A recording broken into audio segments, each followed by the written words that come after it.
utiliser un îlot central de cuisine.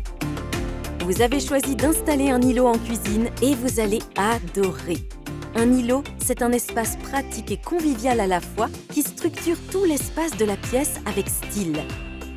On y prépare les repas, on y boit un verre, on y fait même ses devoirs. L'îlot, c'est le rendez-vous de toute la famille en cuisine. La bonne place pour votre îlot. L'installation de votre îlot commence au sol.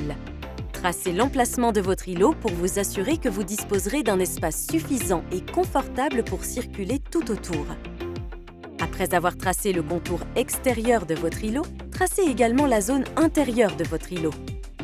Pour assurer sa stabilité, vous allez en effet devoir fixer solidement votre îlot au sol. Suivez les conseils pas à pas de la notice des équipements que vous avez choisi. Avant tout, on fixe l'îlot. Ici, on visse les équerres sur les tasseaux de bois sans trop les serrer. On place les équerres et on reporte les emplacements de fixation au sol. Puis, fixez-les sur le sol en utilisant le système de fixation adapté à votre sol. Ici, au carrelage. Venez ensuite positionner vos meubles préalablement montés et vissez-les à l'aide de serre-joints. Vérifiez le niveau général de votre îlot et, si besoin, ajustez les pieds de vos meubles. Redescendez ensuite sous l'îlot. Remontez les tasseaux de bois pour qu'ils rejoignent le dessous du meuble. Resserrez la vis de l'équerre pour stabiliser le tasseau. Enfin, on termine la fixation de l'îlot au sol à l'intérieur du meuble. Reportez simplement la position du tasseau et vissez le meuble, puis répétez l'opération sur les autres socles. On pose la joue de finition de votre îlot. Munissez-vous d'une joue de finition dont la finition sur les champs recouvre les deux extrémités de la joue. Pour ajuster cette joue aux dimensions de votre îlot, prenez vos mesures et découpez la joue en son centre à l'aide d'une scie circulaire. Fixez des équerres au dos de vos meubles et percez le dos de vos meubles dans chaque angle en bas. Fixez ensuite des tasseaux de bois sur l'arrière de vos meubles dans l'alignement de ces trous. Positionnez votre joue découpée et vissez-la au meuble d'abord en haut à travers l'équerre, puis en bas à travers le tasseau que vous venez d'installer. Il ne vous reste plus qu'à faire la même chose pour la joue voisine.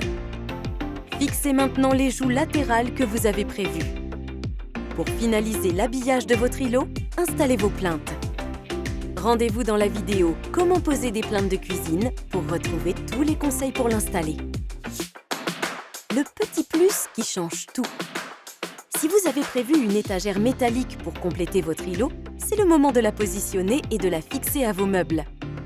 Ensuite, venez placer votre plan de travail sur l'îlot et ajuster son emplacement avant de le fixer solidement aux différents composants de votre îlot.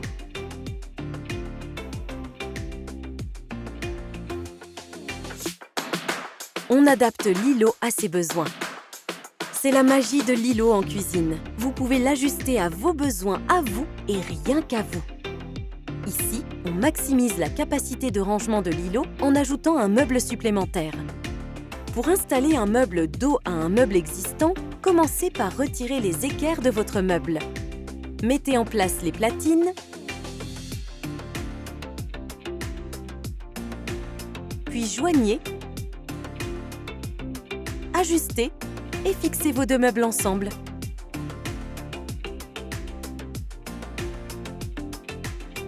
Installez les plinthes adaptées, puis positionnez et ajustez l'emplacement du plan de travail. Il ne vous reste plus qu'à la visser, comme expliqué précédemment.